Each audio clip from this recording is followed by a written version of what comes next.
এক মেয়ে তার স্বামীর বাড়ি যাওয়ার আগে বাবাকে বলছে, বাবা, আমাদের উঠোনের উপর এই গাছটি তুলে কি বাড়ির পিছনে লাগানো যায় না?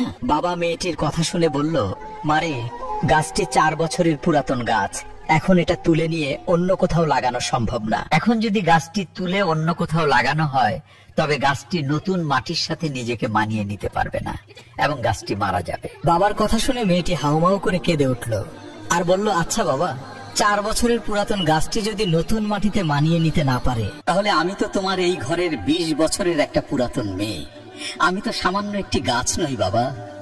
তাহলে তুমিই বলো, আমি কিভাবে অন্য একটি নতুন বাড়িতে গিয়ে নিজেকে সম্পূর্ণ মানিয়ে নিব আর কিভাবে নিজেকে সম্পূর্ণ বাঁচিয়ে রাখবো বাবা?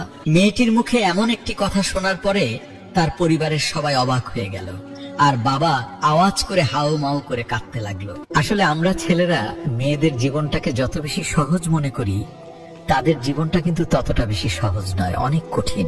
তাই আমি এই পৃথিবীর সমস্ত ছেলেদেরকে বলবো, আপনারা দয়া করে মেয়েদেরকে মন থেকে সম্মান করতে শিখুন এবং তাদেরকে ভালোবাসুন।